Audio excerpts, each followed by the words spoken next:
Assalamualaikum warahmatullahi wabarakatuh. Perkenalkan, nama saya Muhammad Wildan Nasiruddin. Saya dari Prodi AVI semester 3 kelas B. Di sini saya akan menjelaskan tentang bab pada pertemuan ketujuh, yaitu adalah objek formal filsafat dan penelitian filsafat. Pertama, pengertian filsafat secara umum dapat dirumuskan pada 3 pengertian penting, yaitu filsafat dalam pengertian pandangan hidup atau ideologi, cara berpikir, dan dalam pengertian ilmu. Filsafat dalam makna ideologi atau pandangan hidup, contohnya yaitu komunisme, liberalisme, hedonisme, dan lain-lain.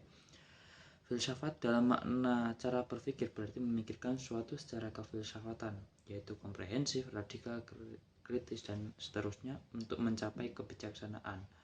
Jadi secara sederhana, sesungguhnya setiap orang dapat berfilsafat, misalnya dalam kehidupan sehari-hari, cara pandang secara filosofis untuk mendapatkan hikmah dari peristiwa yang dialaminya.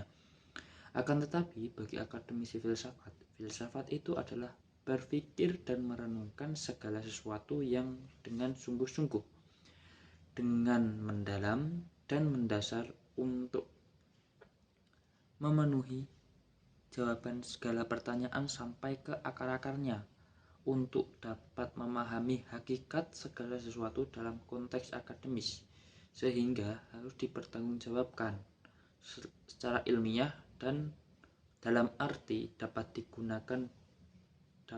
dijelaskan secara pemikiran dan dapat dibuktikan secara ilmiah, yaitu kebenaran yang dapat diuji secara rasional dan empirik. Lalu kita membahas objek formal. Objek formal adalah pusat perhatian atau sudut pandang. Setiap disiplin ilmu memiliki objek formal yang khas yang akan membedakan antara cabang keilmuan satu dengan lainnya. Objek formal filsafat secara umum dapat dipahami sebagai sudut pandang kefilsafatan. Dalam mengkaji objek-objek tertentu secara ilmiah, objek formal filsafat dapat diuji secara rasional empirik menggunakan teori-teori filsafat. Lalu, salah satu cabang keilmuan filsafat yaitu metafisika. Pada penelitian filsafat dapat dicontohkan seperti konsep metafisika menurut filsafat tertentu, konsep kosmologi pada rumah adat tertentu, pandangan metafisis pada masyarakat tertentu, hakikat metafisik menurut masyarakat tertentu, dan sebagainya. Cabang keilmuan filsafat lainnya yang dapat digunakan sudut pandang adalah epistemologi, yakni mengkaji hakikat pengetahuan manusia, sebabnya, wataknya, caranya, validitasnya. Misal, konsep pengetahuan menurut konsep pengetahuan menurut filsuf tertentu, pandangan epistemologis tertentu, lalu sumber masyarakat di daerah tertentu. Nah, dari ini kita membahas terkait objek formal. Nah, dari apa yang saya baca tadi, saya dapat menyimpulkan bahwa objek formal ini merupakan suatu kacamata kita dalam memandang suatu permasalahan. Bagaimana cara kita memandang suatu masalah? Nah, objek formal ini menjadi bisa menjadi tolak ukur dalam ternyata dalam sudut pandang filsafat, dalam sudut pandang epistemologi itu seperti ini, misalkan dalam suatu masalah. Nah, kan objek formal ada objek material juga. Objek formal merupakan sudut pandang kita dalam memandang suatu masalah, sedangkan objek material itu adalah objek yang akan kita bahas menggunakan objek formal tersebut.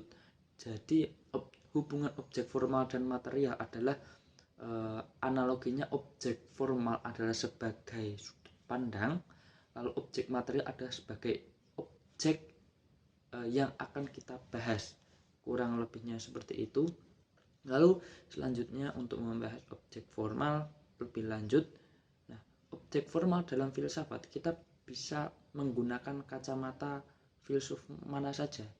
Semisal kita ingin mengkomparasikan pemikiran Marxis misalkan dengan pemikiran Hegel. Nah, kita bisa mengkomparasikan pemikiran filsafat tersebut dengan cara menggunakan salah satu pemikiran filsuf tertentu sebagai mata pisaunya, lalu menggunakan filsuf yang lain untuk menjadikan objek. Dari situ maka akan kita dapatkan, oh ternyata dari sudut pandang filsuf ini seperti ini untuk menanggapi satu hal. Kurang lebihnya seperti itu. Sekian dari saya. Wassalamualaikum warahmatullahi wabarakatuh.